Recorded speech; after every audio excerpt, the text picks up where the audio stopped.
Fertilidade. Uma palavra que carrega sonhos, planos e, para muitas mulheres, incertezas. Enquanto algumas engravidam com facilidade, outras enfrentam uma jornada repleta de desafios e frustrações.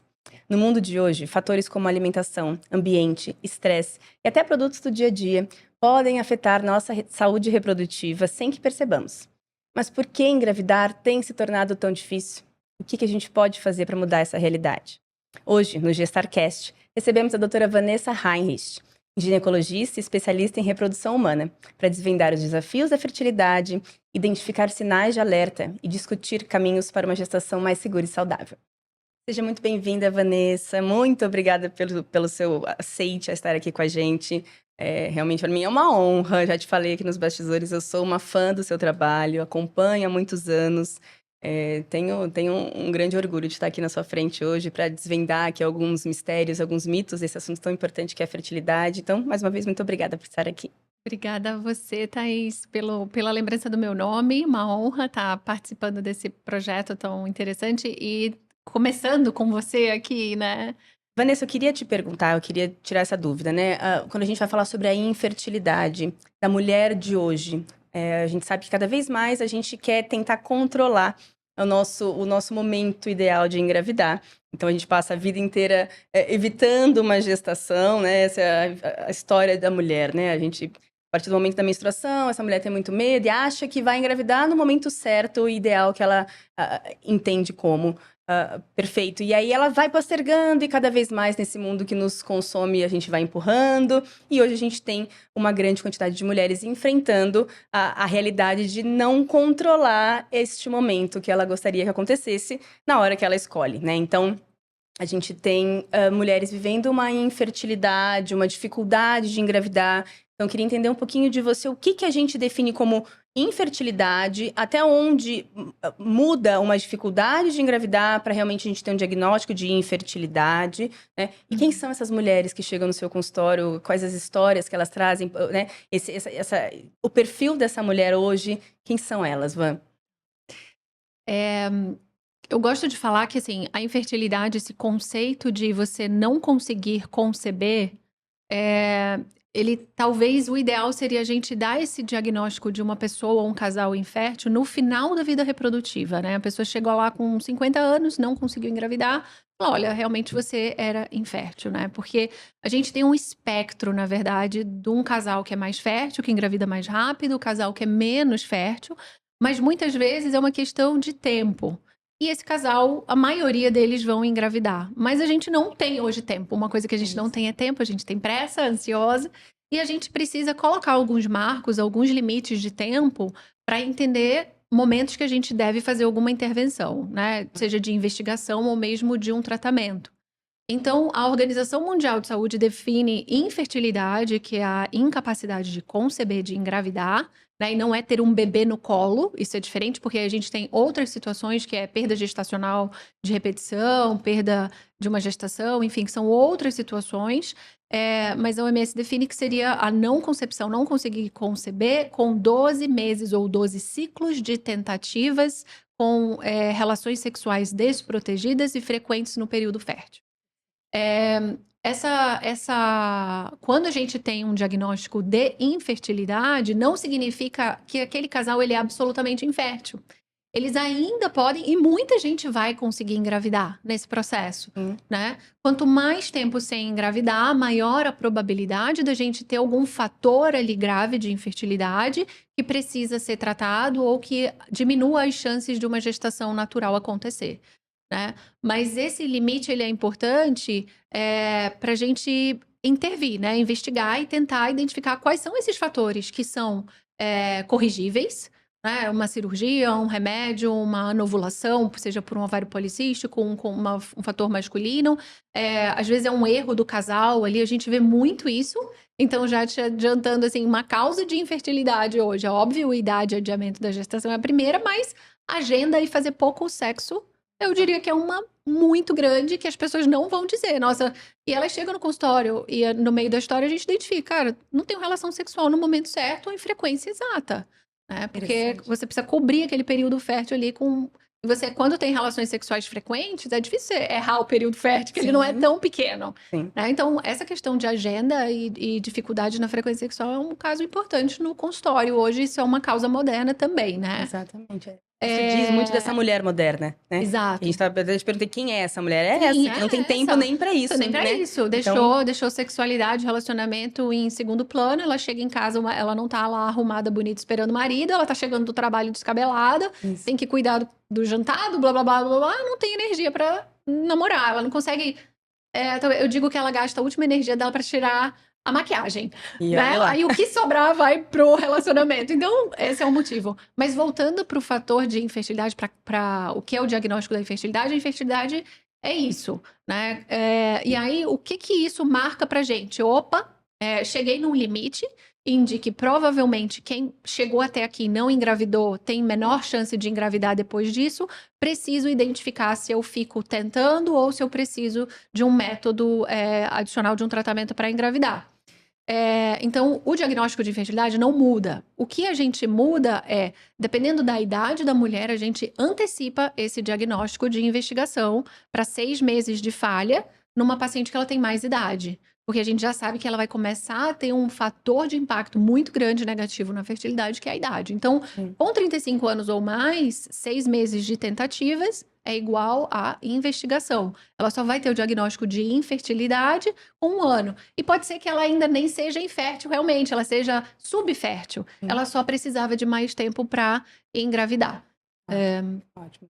Mas ela entra nesse rol de um diagnóstico de infertilidade depois desses 6 meses, ou ela entra numa investigação do que está acontecendo? É um erro a gente falar que essa paciente com 6 meses não engravidou e ela é infértil. Na verdade, ela entra para o roteiro, o screening de diagnóstico, de investigação, para tentar antecipar algumas coisas. Ela pode descobrir uma baixa reserva, um fator masculino, alguma coisa que 6 meses, na verdade, a mais, pode impactar na chance dela de engravidar depois. Quando a paciente é mais jovem, tem uma reserva melhor, 6 meses tem, lógico, um impacto emocional grande na vida da pessoa, mas não vai comprometer o resultado final do tratamento se eu adiar 6 meses ou 1 ano ela chegar num tratamento de alta complexidade. Então, a gente dá mais tempo para essa paciente que tem mais tempo. Perfeito. Tá? Mas isso. o diagnóstico não. Tá Você bom. tá errado, você dá um diagnóstico por causa de 6 meses de infertilidade. O que a gente faz é adiantar a investigação. Procura, né? E isso gera muita ansiedade. É um diagnóstico difícil, né? E ainda mais quando a gente pensa nessa mulher moderna, que não tem muito tempo e que, teoricamente, gosta muito do controle, né? Então, isso é muito complicado a gente saber. E isso mexe com essa autoestima, isso mexe com essa insegurança. Então, tudo relacionado a essa mulher que se sente mais vulnerável, talvez não tão capaz. E deve ser bem difícil esse trabalho que você precisa trazer para dentro do consultório, né? Que não a gente vai começar uma busca e que provavelmente, imagino eu, durante essa busca, eventualmente gestações naturais aconteçam, né? Sim, é bem comum. É bem comum. Legal. Eu digo que é uma coisa assim, um erro que o médico da reprodução humana nunca pode falar é você não vai engravidar se você não fizer uma FIV, alguma coisa assim. A não ser que ela não tenha tuba, não tenha alguma coisa muito óbvia, mas a chance de uma gestação acontecer no meio de um processo sempre existe. Sim. Né? Sempre existe. Muito A gente está sempre tentando otimizar isso, que isso aconteça. Eu digo que é uma competição para ver quem vai chegar na gestação primeiro, a ciência ou a natureza. Muito bom. Muito bom. E quando ela chega com essa questão, né? Às vezes ela chega até antes desses 6 meses, ou antes dos 12 meses, provavelmente. Quando ela pensa em engravidar e descobre que ali no segundo, terceiro ciclo a coisa não está caminhando como ela imaginava. Além dessa orientação sobre tempo, você já começa a orientar algum tipo de ação, de estilo de vida, de mudança de alguns hábitos que possam repercutir numa melhora dessa fertilidade? O que essa mulher que está começando a buscar essa gestação de uma forma natural, que ainda não buscou uma ajuda médica, pode pensar em o que melhoraria a minha fertilidade de uma forma mais natural antes de começar uma investigação? É complexo a gente falar assim, o que é hábitos de vida ou intervenções ou algumas coisas que a gente pode fazer que seja tanto positivo quanto negativo, que tenha um efeito agudo na fertilidade. Deveria ser uma coisa muito impactante. E eu acho que a gente tem que tomar muito cuidado quando a gente fala desses fatores de risco para a infertilidade. A gente não tem esse desenho do tamanho da concentração de quantidade de tempo de exposição daquele evento, seja um cigarro, seja um poluente químico, e o impacto que vai ter agudamente ou no longo prazo, né? É difícil a gente equilibrar isso. Acho que eu tô divagando um pouquinho, talvez Não. ele possa... Você perguntou sobre... O que objetivamente no consultório Poderia você fazer pra poderia... melhorar. alguma dica mais Tá, prática, assim, né? Enfim. lembrei, desculpa. Imagina. Então é muito difícil a gente separar e ter uma visão muito clara. O que eu acho que é um racional, assim, que a gente nunca erra, e quando a gente fala da mulher, são duas mulheres, né? Aquela que ela vai engravidar agora, ela quer engravidar logo, e aquela que pensa em engravidar um dia, né? Então, vamos falar dessa paciente que ela pensa em engravidar um dia. As células germinativas dela, os folículos, eles têm uma vida longa ali, de 200 e algumas coisas dias ali, do que ele é ativado até ele ovular. Nesse momento, essa célula, ela se torna assim, ela começa a ter mitoses, a sofrer mais influência do estresse oxidativo, das substâncias, da falta ou da qualidade das vitaminas ou da alimentação, do que seja, existe sim um impacto metabólico ali e genético ali acontecendo, não no óvulo, mas nas células que estão em volta daquele óvulo, porque o óvulo ele ainda está paradinho ali. Então é muito difícil eu conseguir impactar positivamente ou negativamente esse óvulo nesse momento, tá? Então, qual a concentração ou tempo de efeito negativo eu deveria ter de uma substância para dizer que, nossa, você vai prejudicar a fertilidade naquele momento ou a sua fertilidade em 10 anos? E aí a gente tem que pensar eu tô falando em qualidade de óvulo, de material genético, que é o nosso gameta feminino, ou eu tô falando em quantidade, né? Porque eu posso piorar, eu sei que, por exemplo, cigarro, tabagismo, poluição, tem um impacto importante, e os estudos são epidemiológicos, ok? São observacionais, de que quem fuma tem uma menor reserva ovariana. Isso vai ter um impacto na fertilidade, não agora, porque uma baixa reserva não significa infertilidade. Mas vai aumentar o risco daquela mulher que naturalmente já está adiando a gestação, vai querer engravidar depois dos 38 anos, já naturalmente ela já teria uma baixa reserva e uma baixa qualidade de óvulo pela idade, mas ela vai reduzir ainda mais a quantidade de óvulo dela por essa exposição ao cigarro. Então, se um dia você pensa em engravidar, quais são as coisas negativas que a gente sabe que não vão ajudar, que podem trazer um impacto negativo ali? Né? Cigarro, obesidade, aumento de consumo de alimentos processados, estresse, eu não sei se a gente tem como manejar isso. Sim. Bebida alcoólica, isso é bem controverso. Os poluentes de bisfenol, essas coisas, eu acho que você deve saber super sobre isso. Eu acho que a gente pode conversar um pouco mais separado sobre isso. É bem controverso o impacto disso. Mas quando a gente fala, olha para essa paciente que ela quer engravidar um dia, eu acho que ela tem que pensar em o que ela não pode piorar de agressão. Porque como que a gente consegue melhorar? Eu falo que uma paciente que ela não é saudável, ela é zero saudável, tem hábitos muito ruins, ela vai ter um ganho de tirar aquelas substâncias, tudo aquilo que é nocivo para ela, lógico que vai, mas ela vai vir para um lugar, para um nível ali nivelado que é normal. Ela ser super saudável, ela vai melhorar a qualidade da célula dela, germinativa, do óvulo? Não, a gente não tem nenhuma evidência dessa. Né? Então, o maior impacto no longo prazo é a idade também. E isso é uma coisa que a gente tem que tomar cuidado. Eu falo, a mulher que ela tem 30 anos, ela come junk food, ela fuma, ela come marmita no plástico, ela faz tudo de ruim, tá? Que a gente condena hoje em dia. Ela é mais fértil e ela tem menos de 60% de chance de fertilidade do que uma mulher super saudável com 40 anos. Então ela pode estar fazendo tudo certo, mas se ela for mais velha, ela tá num lugar pior. Isso é o que a gente tem comprovado, né, com artigos robustos que nos mostram que essa idade materna realmente, então, é o maior impacto. Maior É o impacto. mais importante. Então, é um elefante branco, assim, na fertilidade, a idade, né? E a gente consegue piorar a fertilidade ainda além da idade, com muitos hábitos, com certeza não vão ajudar.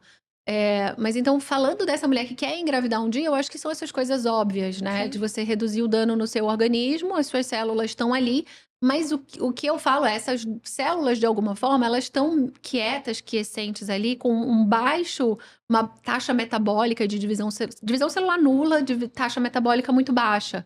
Então, para aqueles coisas nocivas chegarem ali também não é tão simples e ter uma ação naquela forma. Isso é uma forma de preservar também geneticamente e preservar a nossa reprodução, né? Então, na hora que essas células ali elas começam a se ativar, a ter contato com a produção sanguínea, os hormônios ou tudo isso, talvez ela sofra mais agudamente esses eventos nocivos. Então, nossa, eu não fiz nada direito na minha vida, li que tudo que eu faço pode ser ruim para minha fertilidade, quero engravidar. Será que adianta? Adianta. Porque você vai começar a recrutar aquele folículo, preparar esse ambiente e melhorar esse ambiente. Então, eu acho que a gente entra nesse lugar que eu acho que é muito mais importante, de pensar na paciente que ela quer engravidar agora, o que ela pode estar agora grávida, né? Talvez quando a gente fale de, por exemplo, de uma substância tóxica para o ovário, o seu ovário, o nosso ovário agora, as células que estão dormentes, elas estão de alguma forma protegidas, né? Mas quando você está formando as células da sua filha ou do seu filho dentro do seu útero, essas células elas estão lá se dividindo, sendo criadas, com todo aquele mecanismo genético, epigenético acontecendo e muito vulneráveis a todos esses disruptores endócrinos e essas coisas que talvez a gente adulta metabolize, elimine e não sofra nenhum impacto nisso. Pode ser que muito disso que é falado seja um exagero, né? Não tem uma repercussão relevante clínica realmente.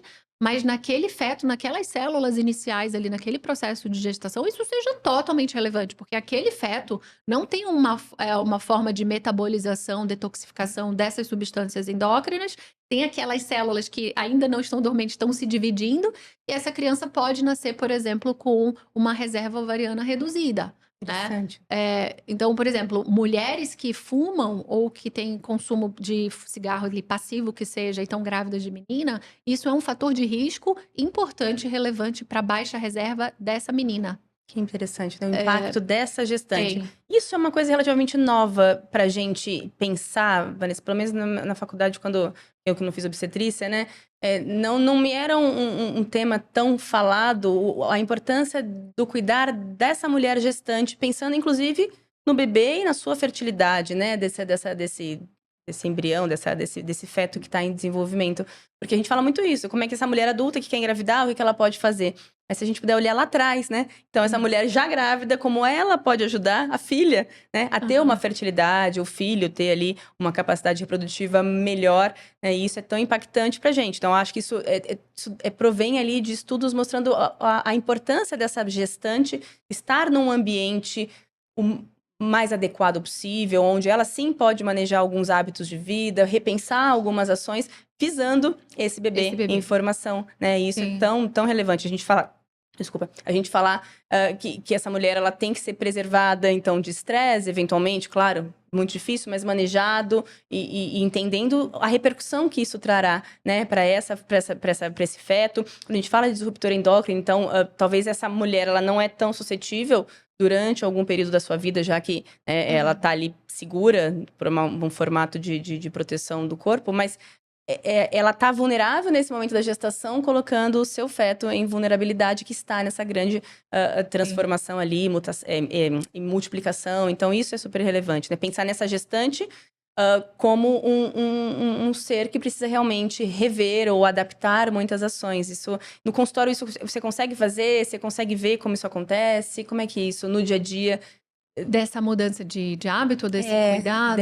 Exato. Eu acho que o meu universo ele é um pouco viciado, que são aquelas mulheres que estão tentando engravidar já frustradas. Tá bom. E aí, voltando, eu acho que para tua pergunta também, é muito complexo isso, né?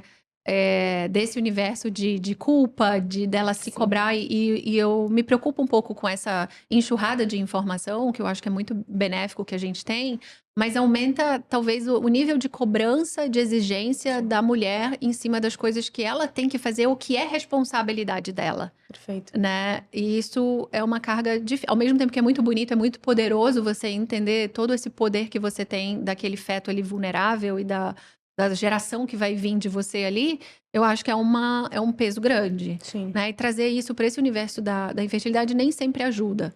Né? Quando a gente tem uma consulta de infertilidade, é uma consulta muito densa. né? Normalmente, isso já é uma coisa diferente. A gente tem 2 pessoas para atender, não é uma só. Tem uma história longa para tirar coisas muito objetivas. Tem uma dinâmica psicológica, emocional do casal, alinhar expectativas, entender tratamentos, falhas anteriores. E a gente, na história, lógico, a gente tenta puxar o que são os sinais de alerta, né? De que pode ser melhorado, que tem impacto realmente. Mas eu acho que uma tarefa nossa hoje na reprodução humana, eu vejo que sim, que é um movimento que é novo, né? Eu não digo que, nossa, o médico de 10 anos atrás ele estava atrasado, ou porque na faculdade a gente não falava isso. Talvez a gente nem fale nisso na faculdade. A faculdade a gente tem tanta coisa para falar que talvez você não vai ter tempo de falar sobre efeito epigenético de alguma coisa. Mas é uma coisa que a gente sabe, tem esse conhecimento hoje e precisa falar e abordar. Mas tentar separar na hora da consulta também, nesse cuidado com esse casal, o que realmente vai ter um impacto para engravidar, para a gente não perder o foco, né? Então, tem uma paciente que ela acha que ela precisa melhorar uma vitamina, que ela acha que ela precisa fazer um detox de meses de alguma coisa. Tudo bem se ela tem 32 anos de idade, e tempo, e uma boa reserva, mas não faz sentido numa mulher que tá com 40, 41 anos, e eu não vou falar pra ela, continue fazendo tudo isso que você tá falando. Tem sinais vermelhos ali que a gente precisa retirar, precisa mudar. Mas eu acho que mais pensando no resultado do tratamento, e sim, tem muitos estudos que a gente vê melhora de dieta, atividade física, diminuição de álcool, de cigarro, de tudo isso com melhora no resultado ali, real time do tratamento, mas pensando numa gestação saudável, né? Que eu acho que a nossa objetivo final é o bebê no colo. Sim. Em casa saudável, mãe saudável. E aí a gente sabe que tudo bem, pode ser que melhorar a atividade física não vai ter um impacto na taxa de gestação tão claro para ela que leve ela a fazer isso, mas ela quer ter uma gestação saudável, é o momento dela intervir. E a gente tem algumas consultas, alguns momentos para ir falando aos poucos, tentando entender realmente aonde faz sentido parar e melhorar alguma coisa, ou só delegar para um outro profissional, né? Aquele tratamento multiprofissional ou não. Né? Então você vê como rolam muitos mitos, inclusive, né? Isso que você falou aí é exatamente isso, né? Muita suplementação, muitas tentativas, às vezes, mais populares, pensando em melhorar essa fertilidade, é o que você diz, né? Às vezes não tem tempo para isso, não tem um resultado científico tão claro para que vale a pena esse esforço, né? Então, exatamente porque você disse, né? É um momento de muita vulnerabilidade, muita sensibilidade. Essa mulher, ela tá recebendo uma carga de informação muito grande. E essa mistura entre muita informação e uma vulnerabilidade é perigosa, né? Ela realmente entra num lugar de tentar muita coisa, às vezes até posterga uma consulta com um médico especialista, porque, não, vou tentar agora isso, vamos tentar aquilo. E é o que você disse, uma mulher mais jovem tem tempo para tentar e, eventualmente, próximo dos 40, não mais, né? É uma mulher que tem já alguns hábitos bem pré-determinados, bem determinados de qualidade de vida, ela tem já um poder aquisitivo de trabalho, ela já tem uma independência, então é uma mulher que busca esse controle, mas tem uma certa dificuldade, eventualmente, de mudar alguns hábitos que sejam necessários. Suponho que você falou, né? Você para engravidar, você necessariamente não precisa ficar fazendo grandes alterações no seu estilo de vida para que isso não seja tão traumático, já que não vai trazer aquele resultado tão imediato e tão forte que é o resultado final da gestação, né? Então, é um público bem específico, né? É uma mulher bastante diversa e com muitas demandas. É um assunto muito interessante, né? Quando a gente pensa em autocuidado, em autoestima, né? A gente falou sobre uso de produtos de higiene pessoal, e isso é um tema que se traz. Eu imagino que no consultório ela deve te perguntar o que ela pode usar, se o que ela usa impacta de alguma forma positiva ou negativa, né? E se ela consegue manter, exatamente por ter 35, 40 a mais, ela já tem ali algumas necessidades de pele que não dá mais para ficar sem fazer nada, né? O obstetra de 10, 15 anos atrás, quando se deparava com uma pergunta de beleza, estética no consultório, a orientação era pare com tudo, né? Eu acho que não temos segurança, não vamos usar nada e segue sua vida. Só que essa mulher gestante na época, ou um pouquinho mais pra trás, era uma mulher mais jovem e que aceitava muito bem esse tipo de resposta do médico. Não, tudo bem, realmente, minha pele tá ótima, eu vou só usar um filtro solar, ou evitar as estrias e tá tudo certo. Essa mulher de hoje já é essa nova gestante, uma mulher mais consciente, mais madura, com mais demandas, eventualmente de pele, né? Ela já tem rugas, É ela isso já que eu tem quis dizer. melasma, ela adiou, né? Ela já chega com muita questão. E o parar com tudo, às vezes, gera uma ansiedade, uma dificuldade muito grande, né? Eu atendo no consultório essas mulheres, então, às vezes, elas estão muito focadas no positivo, né? Então, ela vive uma jornada de muita dificuldade, faz um tratamento e ela engravida, porque o foco, o olhar era no positivo. Na hora que ela recebe esse positivo, que é uma alegria enorme, na sequência vira uma chavinha e fala, eita, e agora? O que que eu faço, né? O que que eu preciso? E as dúvidas são tão interessantes, porque são das mais simples, né? De escova de dente, de desodorante. Ela realmente entra num universo que ela não tinha pensado nele, visto que o foco era engravidar, né? Então, a orientação para se dar, né? Que a gente deve dar para essa mulher em relação ao uso de produtos cosméticos, isso chega em você no consultório, você consegue orientar, elas trazem essa demanda, esse tipo de pergunta sobre como manter, devo parar tudo, dá para continuar com alguma coisa? Isso chega para você, você normalmente encaminha para o dermato, tenta dar uma... Me conta, Van, como é que é? Eu mando ela pro seu perfil. É uma coisa muito específica, né? Olha, Exato. de novo, eu acho que tem coisas que são. A gente pergunta sempre que medicações você tá usando. Lógico, se ela tá usando mais isotretinoína, espironolactona, uma medicação que as pessoas usam demais. Ah, tô tentando engravidar usando uma espironolactona. Oi. Tem muitas coisas que são muito relevantes. Sobre ácidos, essas coisas, a gente tem aquelas recomendações bem formais. Salicílico depende da concentração, retinóico não, nada com retinóico. Normalmente eu mantenho vitamina C, os cuidados, Ótimo. e eu peço ajuda da dermatologista. Eu isso. acho que essa mulher mais construída nessa idade, ela já tem a dermatologista dela, ela já tem e ela já tá anunciando, falando, às vezes é uma medicação psiquiátrica, é Sim. tudo que ela tem que organizar na vida dela ali para engravidar. É muito difícil a gente focar muito, mas é uma dúvida sim, Thaís, muito trazida Durante, né? E Sim, o antes? E o antes da gestação? Ela também tem essa questão? Ela acha que isso pode atrapalhar a fertilidade? Eu acho que sim. Eu acho que ela começa... O perigo não é... E assim, é difícil eu me posicionar aqui, porque eu não quero parecer uma pessoa negacionista, entendeu? Sim. De que dieta não importa. Lógico que importa, lógico que a gente intervém, lógico que a gente corrige, tem evidências ótimas em muitas vitaminas, muitas coisas. Mas é realmente... A paciente, quando ela não tá conseguindo engravidar, ela quer um culpado. Né? Um culpado. E tem aquela infertilidade ou subfertilidade que a gente não consegue evidenciar. Então ela vai começar a procurar, ela vai falar: a comida não orgânica, porque é o meu produto de skincare. E o perigo é ela colocar o foco numa coisa errada. Que tanto ela. Pode ser que, tudo bem, eu vou escolher o que faz sentido eu comer orgânico, tem um benefício na saúde dela, legal. Eu acho que a tentar engravidar e a gestação é uma janela de transformação, de qualidade de vida, de hábito de vida que não dá para perder. A gente sabe, a mulher que ela não parou de fumar porque tá grávida, ela não vai parar de fumar nunca mais. A chance dela parar de fumar ao longo da vida é impossível, é praticamente nula. Exato. Né? Então é o momento dela melhorar muita coisa que ela pode ressignificar. Mas a gente vê as pessoas apontando culpados que não são os verdadeiros culpados, colocando energia em algumas coisas, que ela poderia sim cuidar disso, mas que não significa que ela mudar todo o skincare dela vai fazer ela engravidar. Sim. E aí, esse é o problema central hoje que eu acho, e é muito difícil falar disso na rede social, da infertilidade. A mulher doente, o doente, ele é vulnerável. E a mulher infértil, ela é muito vulnerável, né? E ela quer uma solução para aquilo, né? E aí vem a história da infertilidade. Eu digo assim, às vezes não é uma má índole ou charlatanismo de muitos profissionais, não é isso. Eu acho que eles também ficam nessa angústia de querer fazer alguma coisa e acertar e aumentar a chance de gravidez. Mas se eu pego aquela mulher que ela não engravidou em 6 meses e der mais 6 meses, metade vai engravidar. Se eu der mais um ano, metade vai engravidar.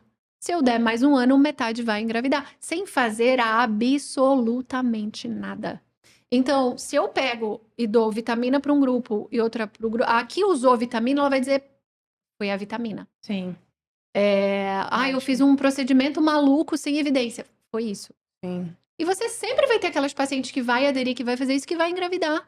E as outras que engravidariam também sem fazer. Essas atitudes que ela fez, teve algum outro benefício além da fertilidade?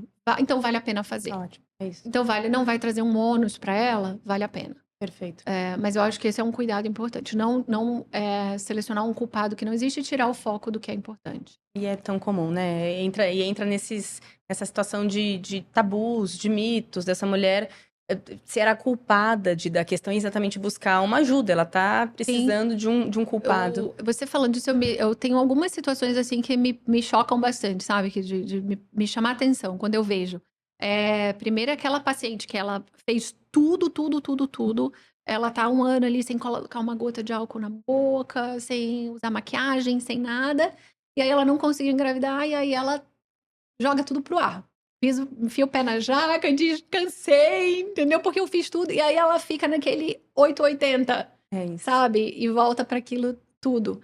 E tem aquela outra paciente que tem medo de começar a ter que tentar engravidar, porque ela não vai poder cuidar da pele, porque agora ela precisa cuidar da mancha, mas isso vai atrapalhar o cronograma dela, e se ela engravidar, ela... Então, das coisas irem se atrapalhando. E tudo é motivo para a mulher mais velha adiar a gestação, né? Às vezes até o timing do Botox. E como? Né? No consultório. Então, eu acho que isso talvez seja um fator de adiamento também, né? Verdade. Pequeno, menor, lógico, a mulher que ela quer engravidar, ela vai rever isso, mas é um fator complicador, né, na vida. A gente não simplifica nada, né? Isso. O que a gente puder complicar nesse processo, a gente consegue. É verdade. E quando a gente fala de idade materna, Van, a gente fala da idade... Todo mundo falou hoje da idade cronológica. E aí você já falou sobre isso, hábitos de vida, enfim. Aquela idade metabólica. Isso existe na fertilidade? A idade de uma mulher saudável e que colhe bons hábitos desde uma juventude. Isso repercute nessa fertilidade. Você me falou ali há pouco que isso não é tão impactante, né? Mas queria entender um pouquinho mais sobre isso. Porque a gente fala muito sobre a idade metabólica, a idade realmente cronológica de uma mulher que está com 40 anos, mas que realmente... muito estressada, não se cuida, não tem um hábito bom de alimentação, de exercício físico, enfim, aqueles extremos. Isso acontece na parte da fertilidade? Eu acho que é um conhecimento que a gente está começando a construir, né, com o tratamento de reprodução humana. Se a gente olhar assim, o tempo que a gente tem manipulando gameta, estudando, avaliando geneticamente, avaliando estudos de qualidade, vendo resultados baseados em idade, fatores de infertilidade, isso é uma coisa que a gente está construindo, né? Existe aquele estatístico normal esperado para a mulher e por idades e por fatores adicionais, existem sempre as pessoas fora da curva. E a gente não sabe se é o hábito, ou se é genético, ou epigenético, né? Que seria aquele ambiente e aquela intervenção genética. E também quais são as mulheres que teriam essa janela de alterar isso, né? A gente não tem isso para falar. Eu não consigo hoje olhar para uma mulher e falar, você é saudável e os seus óvulos são bons, mesmo você tendo mais idade. Ou o contrário também. Então, no dia a dia, a gente tenta, lógico, eu acho que o cérebro, a gente tenta ficar estabelecendo relações automáticas ali o tempo todo. E quando a gente tenta fazer isso, a gente se surpreende, às vezes, negativamente. De ter uma paciente que é muito jovem, muito saudável, e o resultado no laboratório é catastrófico. Poucos óvulos maduros, embriões de má qualidade, desfechos gestacionais ruins, e aí, às vezes, é uma qualidade ovular. Será que é uma coisa genética?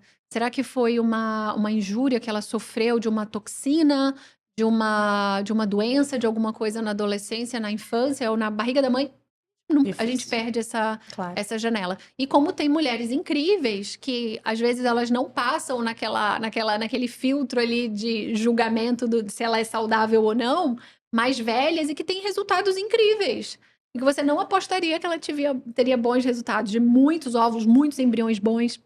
Ainda tá muito incerto, né? A gente tá muito ainda incerto. tentando entender. A gente, talvez, a gente tenta construir isso, por exemplo, e isso é uma coisa nova da reprodução, de congelamento de óvulo. Né? Vamos para falar das mulheres que querem preservar a fertilidade.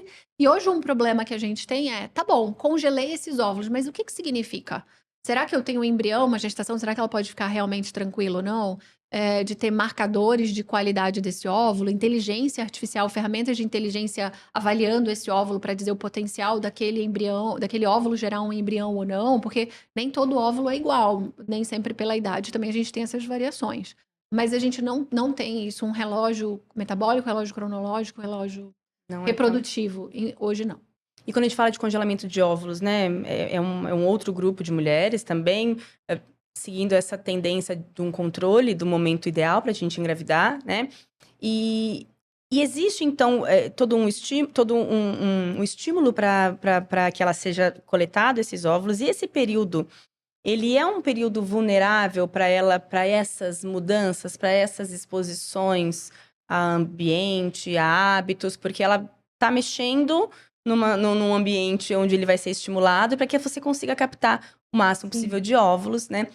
A gente consegue dizer que é um momento de uma sensibilidade maior, uma vulnerabilidade, talvez algumas ações mais pontuais nessa fase de congelamento de óvulos para essas mulheres jovens.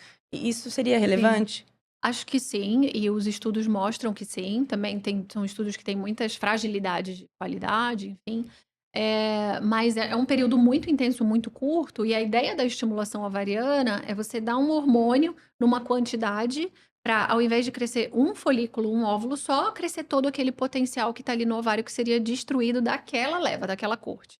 Né? Então, é um processo de... O folículo, o que é? Um monte de célula em volta que produz hormônios e substâncias sinalizadoras para aquele óvulo que está ali dentro.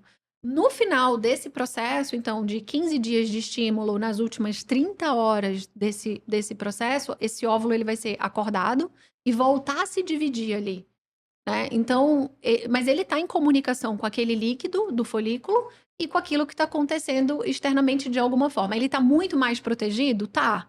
Mas existe um contato muito maior, com certeza, do que aquele folículo que está pequenininho, pouca célula, pouco vaso sanguíneo, não responde a nada hormonal, até onde a gente sabe, e ele está muito protegido daquele ambiente. Né? Mas esse processo ele é muito intenso. Então, tem estudos que mostram exercício físico durante a estimulação, melhorando a resposta ovariana ou a qualidade dos embriões. Também tem estudos que mostram que não tem diferença, mas tem estudos mostrando isso positivamente. Uso de algumas substâncias, reposição de algumas vitaminas, que poderiam ter interferência nesse momento agudo, Sim. né? Porque realmente você pensa, quanto tempo antes eu preciso me preparar para uma FIV ou para um congelamento de óvulo? Quanto antes, melhor você arrumar a casa, aquele ambiente, né? Melhorar a questão de radicais livres, estresse oxidativo, tudo isso, que não é do dia para noite que a gente resolve, mas aquele input positivo ali talvez não chegue naquele óvulo que está quieto e que vai acontecer nesse período de 15 dias. Né? Mas eu acho que mais impactante ainda é quando esse embrião começa a se desenvolver e está em contato exatamente com aquele ambiente que está acontecendo. Que eu acho que uma coisa, antigamente, que a gente tinha essa ideia, né, de que o útero era aquela coisa, aquela conteúdo hermético fechado ali, absoluto, isolado, e a gente sabe que não. Perfeito. Até hoje a gente acha que o óvulo talvez seja assim, talvez não seja. Pois é. Essas coisas é muito rápido, né? A gente vai descobrindo muito, e que bom, né? Porque a reprodução humana assistida está cada vez mais evoluída. Você vê falando de inteligência artificial para ajudar nessa escolha. Isso é uma coisa incrível. E voltando essa janela novamente, que eu achei super interessante que você explicou, né? Que é um momento onde este óvulo pode estar mais suscetível a algumas ações externas. Pouco que seja, seria um período mais de sensibilidade, uma janela, né? E aí essa mulher que está tentando engravidar, que digamos de uma forma natural, durante os seus 6 meses, dependendo da idade, ou talvez 12, ela vai experimentar esses momentos da ovulação, enfim, de uma forma natural, sem o estímulo hormonal, acontecendo regularmente durante todos esses ciclos. Existe, então, esse momento existe de uma certa vulnerabilidade, uma certa fragilidade. A gente pode dizer que não é bem agudo, como você me disse, né? Mudanças radicais não vão trazer um grande resultado agudo, mas poderíamos pensar que algumas mudanças mais sutis podem sim ajudar nesse recrutamento, nessa concepção de uma forma mais assertiva e funcional. Enfim. Eu acho que talvez não consiga ajudar, mas não atrapalhar, né? De substâncias que poderiam atrapalhar o eixo, naquela dinâmica hormonal toda que precisa existir para recrutar esse folículo, esse óvulo. Mas é uma janela interessante, porque é muito intenso, né? São 15 dias recrutando aquele óvulo que você vai ovular, e nos próximos 15 dias você pode estar grávida a qualquer momento. Aguardando, é Então, isso. enquanto você está nesse jogo, é óbvio. Eu imagino que talvez tenha um procedimento ou coisas que a mulher ela Isso. pode fazer até ovular, porque a Perfeito. partir dali ela vai estar grávida até que se prove o contrário, ela É está isso. grávida. É isso. E ali aquele tá mais protegido. Dependendo de quanto mais importante for a toxicidade daquela coisa, mais importante tirar a gente prefere errar para mais, Com certeza. É né? isso. Assim, uma coisa interessante que eu até fui ler, me atualizar sobre isso, né? Ver o que acontecia sobre bisfenóis e Boa. essas substâncias disruptores endócrinos, Boa. né? Que isso é uma questão muito relevante, lógico. É uma coisa, a reprodução humana e reprodução e ginecologia endócrina talvez tenham tomado isso nos últimos tempos, mas essa história nasceu muito mais de outros sistemas endócrinos, né? Tireoide tem muito mais suscetibilidade, né? A importância, o que acendeu o alerta para esse evento de disruptores endócrinos no sistema hormonal foi essa questão do metabolismo de tireoide, enfim. E alguns estudos tentando identificar realmente qual a segurança desses níveis, desse consumo, nesse momento tão vulnerável, Ótimo. né? É isso. É muito complicado ler essa ciência sobre isso, né? E tentar tirar uma conclusão muito clara, né? Então eu posso falar do que na prática, o que a gente pode fazer depois. Mas esses estudos, eles são muito controversos também, né? Então tem várias questões. O que é considerado uma concentração sérica ou urinária segura? Sim. Qual o impacto, o quão está protegido aquele óvulo ou não. Tem alguns estudos que fizeram análise com líquido dentro do folículo e contaminação desse bisfenol. Alguns mostraram aumento, outros não. Alguns mostraram relação com... A maioria não mostrou relação com alteração da qualidade ou taxa de fecundação do óvulo. Um mostrou claramente uma alteração na qualidade do óvulo, mas ele não descrevia que alteração, o que ele usou de marcador de qualidade. Então, o estudo... Onde vem isso? Estudos que avaliaram ali relação de concentração sérica ou folicular relacionado com o desfecho reprodutivo naquele tratamento também. E viu uma relação com piores resultados de número de captação de óvulo, alguma coisa assim. Mas os estudos com muita diversidade de falha do que era considerado, forma de medição, tipo de bisfenol avaliado. Tem estudos que não tinha relato da idade feminina na qualidade do óvulo. É um fator gritante de qualidade de óvulo, né? Um estudo desse não deveria nem ser publicado. Um outro estudo que usava mulheres de até 46 anos. Então, são dados que, assim, existe o impacto, existe, mas qual o nível e como isso repercute clinicamente, né? Como a gente tá ferrado nesse ambiente, Com isso é esse difícil ambiente, dizer. é isso. Né? E agora, mais estudos ainda em animais e avaliando essa exposição nessa janela e a repercussão na reserva ovariana de fetos expostos no ovário da mãe. Porque se a gente pensa num disruptor endócrino, que é o quê? Uma molécula que ela tem a capacidade de se ligar num receptor de hormônio, enganar o corpo e exercer uma função ali meio que parcial e seja rápida de um hormônio. E a gente precisa desse sistema, ele é muito fino, de organização dessa função ovariana inicial, para formar ali a população, o patrimônio folicular. Né? E alguns estudos, e não são todos também, e são muitos em animais, que é muito diferente foliculogênese de mamífero para roedor, né? De ratos para outros animais, mas que viram realmente um impacto maior nessa janela de novo. Né? Interessante. Então, tem uma concentração maior de bisfenol, a gente não sabe qual é a concentração, não sabe se tem algum impacto clínico real no folículo, que seria essa janela relevante ali de crescimento do folículo, né? O óvulo está ali dentro no folículo, naquele líquido que estaria rico desses disruptores, né?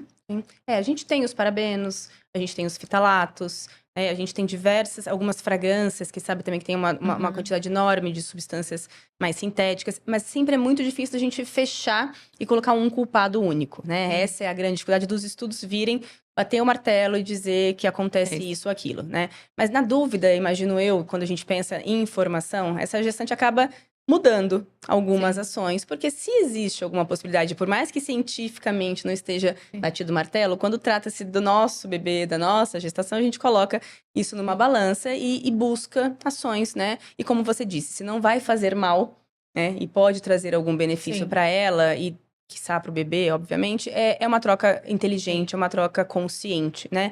E não é só de higiene pessoal, a gente fala mesmo de produtos de limpeza. Exatamente, produtos de tudo, limpeza, objetos que ela faz preparo do alimento. Então, a gente sabe que tudo isso ainda está sendo muito estudado. O que a gente vê e a gente observa são crianças nascendo ali com algumas questões cognitivas, algumas alterações de comportamento. Dá para dizer que é por causa disso? Não dá para dizer, mas dá para dizer que o ambiente uterino é um lugar de muita troca, como a gente não sabia antes, hoje a gente descobre que isso acontece. Inclusive, questões de traumas emocionais, então, né, é tudo muito amplo e complexo. Essa gestante, ela precisa mesmo estar atenta a informações, não se apavorar, não se culpar, né? Mas o que ela puder ajustar, se adaptar e se sentir segura com o que está fazendo, eu acho que isso traz uma gestação mais leve, mais tranquila e tira de algumas questões que tem coisa que a gente não controla, né? Muitas. E o que a gente puder controlar, eu acho que sempre é uma boa orientação para que essa mulher se sinta, nesse ambiente que ela vive de bastante informação, mais segura e mais tranquila, né? Eu acho que é muito isso. Eu acho que deliberadamente, assim, você tendo a informação que a gente tem hoje, opções, o que melhor você puder fazer, sim. Né? Mas o recado é, se você talvez usa uma fragrância, não engravida, muito improvável que a infertilidade seja por isso. Causada pela Pode não estar ajudando. Perfeito. Mas é improvável que seja o fator causal. É isso. E ela busca, na verdade, às vezes, tirar o que atrapalha, né? Sim. Eu acho que sempre válido, como você mesmo disse. Isso não pode ser gerar essa expectativa de que vai resolver o problema, porém, isso vai trazer ali um alívio, ou vai parar de atrapalhar tanto essa fertilidade natural que eventualmente ela poderia ter, né? Van, eu acho que é isso, o assunto é muito complexo, é muito lindo e eu ficaria aqui falando muito, porque é o que a gente vive hoje, né? Amiga, todo mundo conhece uma amiga com uma dificuldade para engravidar, ou tá tendo, pensando em congelamento de óvulos, que não tá na hora ainda de engravidar. Então, é um assunto que a gente tem muitas dúvidas e que a medicina tá crescendo junto com essa especialidade, que isso é muito interessante. E eu quero te agradecer mais uma vez pela sua presença, eu acho que foi uma delícia, foi muito esclarecedor. Você tem uma bagagem de conteúdo e de experiência incrível e que eu só posso agradecer a sua presença aqui e essa troca tão, tão, tão valiosa. Muito obrigada. Obrigada de novo, Thaís, pelo convite e obrigada pela audiência. Eu queria deixar aqui também o @ da Van, Vanessa Heinrich. É um sobrenome difícil, mas a gente vai deixar depois aqui na descrição. Sigam, tirem dúvidas. A Vanessa é super disponível, tá sempre muito presente. É importante buscar informação de qualidade, um lugar onde você realmente confie. Então, nas páginas, nas redes sociais da Vanessa, é um lugar que eu indico que vocês façam. Obrigada por estarem aqui com a gente na Gestarcast. Sigam nossas redes, Gestarcast, no YouTube. E obrigada e até o próximo episódio.